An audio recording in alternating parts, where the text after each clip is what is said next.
Good afternoon, and welcome to the Wednesday afternoon conference call with Trusts Unlimited.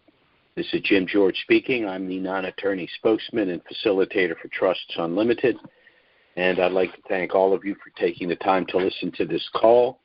Today is July 12th. There's a lot going on. As a matter of fact, this is going to be a shorter call today. We've been literally inundated with a number of individuals that want to get our initial trust package, existing clients that want to make last-minute changes prior to the anticipated revaluation of some of these pre-valued currencies.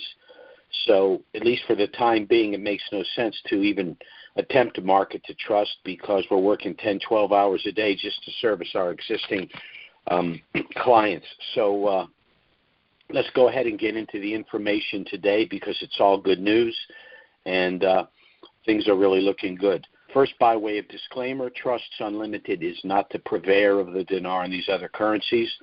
We're not advocating either the sale of or the purchase of these currencies, but as rather substantial currency holders ourselves, we're sharing with you the information we believe to be most relevant.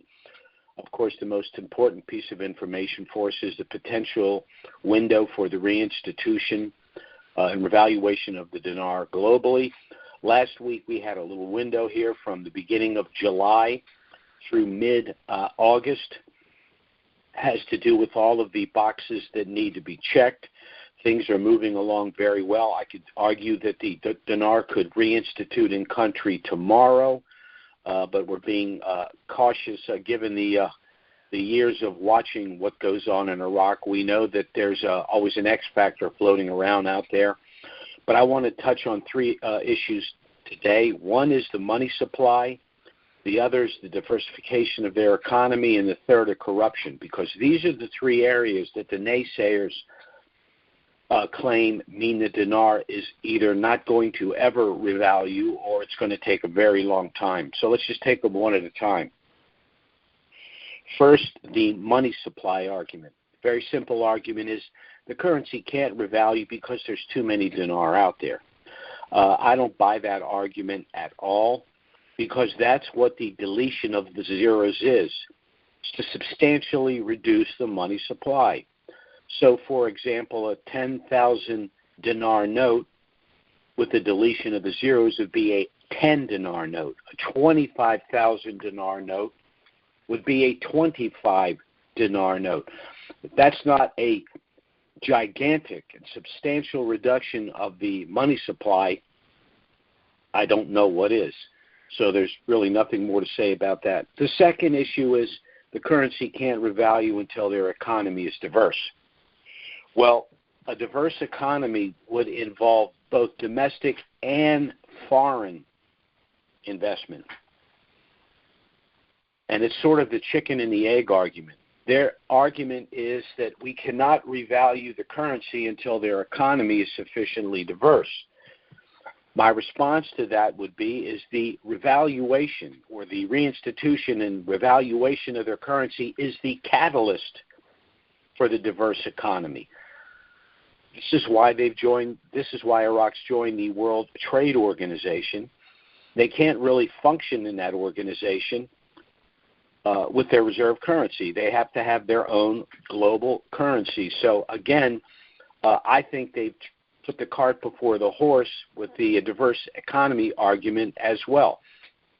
The third argument, and in my opinion the most legitimate argument, is the rampant corruption in Iraq. And Soudani has of late really been on a tear dealing with that issue. Now, I've argued in the past, before Soudani was the prime minister, was the only way that they could move forward would be to have a government that was populated by moderate Shia, because the vast majority of Iraqis are moderate Shia. They're not pro-Iranian 12th Imamers. They're not Sunni. They're moderate Shia, and that's exactly what Soudani is. But Soudani is not wasting any time trying to clean up the mess that's existed since really not the fall of Saddam Hussein, but since Saddam Hussein originally took power. He's arresting corrupt officials right and left. A lot of them are on the lam. He's already arrested nearly 100. Even Kazemi and al-Habussi, that were, members of the caretaker government and who, in my opinion, did a, half-decent job, they're under investigation. Soudani is firing or replacing corrupt officials, ineffective officials, even those who are dragging their feet on the monetary reforms. He's basically transforming the government agency by agency. Of course, de-dollarization in the private sector is forcing the citizens to utilize their own currency, but now even the banks are required to utilize their dinar. So the dollar, in essence, is done. And because the dollar is done, the currency auctions are over. And because the currency auctions are over, Iran can no longer pilfer the U.S. dollar in order to circumvent global sanctions. And Soudani's put his foot down with Iraq as well with regard to the theft of currency, the theft of oil, and the smuggling at the border. He shut all of that down. Now Iran understands that with the complete de-dollarization of Iraq, they're going to need to operate with the Iraqi dinar as well. So the Iranians, not willingly, but because of the situation, are now forced to play nice, and that's kind of funny to watch that happen. But Soudani's not done. He's consummated a number of important deals. He's consummated a massive oil deal with the French, and I think other EU nations are going to follow suit as well. He's also consummated a massive deal with Qatar to rebuild the oil refinery system within Iraq. Iraq, of course, is producing much more oil than they were even a couple of years ago. Iraqi crude is some of the finest in the world, but it still needs to be refined, and Iraq simply did not have the capability to refine its own oil. But with the infrastructure deal with Qatar, now the refinery system is going to be in place as well. Soudani's also put the finishing touches on the hydrocarbon deal with Kurdistan, and that is probably the last box that really needs to be checked. This is forcing Iran to transition away from the U.S. dollar and utilize the IQD. Also, there's been an audit of the Iraqi banks, and the officials are once again being forced to transition from the U.S. dollar to the dinar.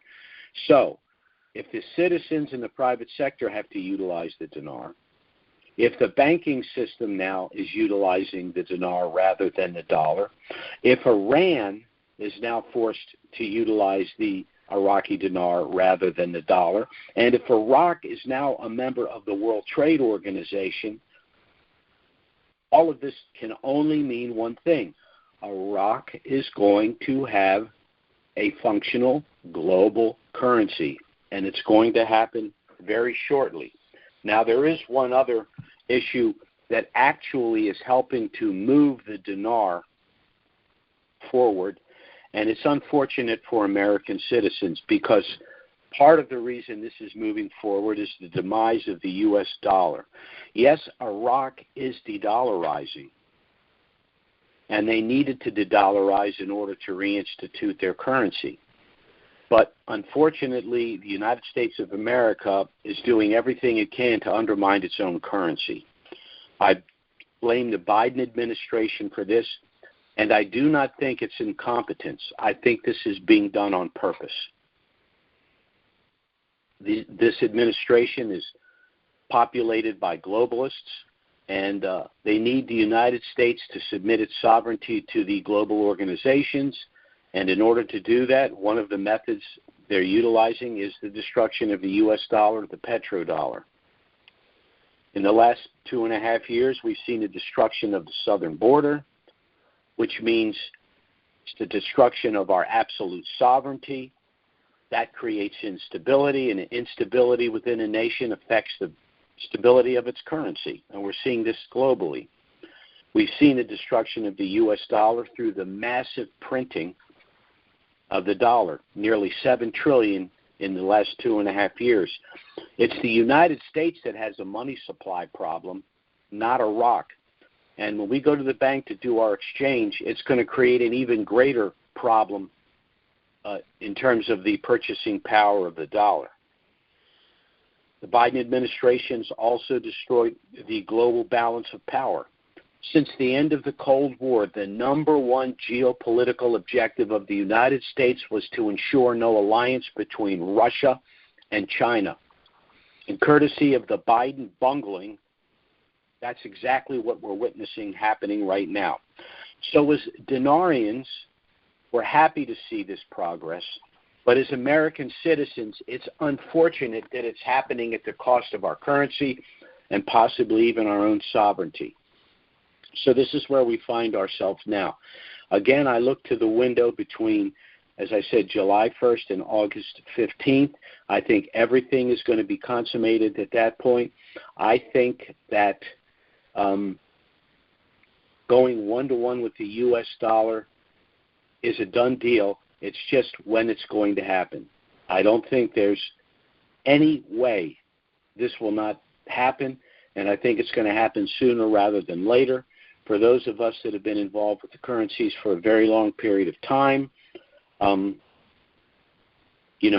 wait will be well worth it for us.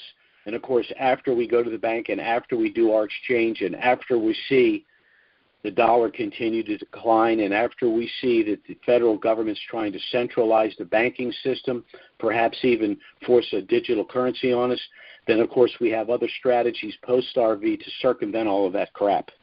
And it is crap. So this is where we are right now. This is all very good news for those of us that have currencies. Our patience is going to be paying off very, very shortly. Those of you that, of course, listen to this call regularly probably already have one of our trust packages.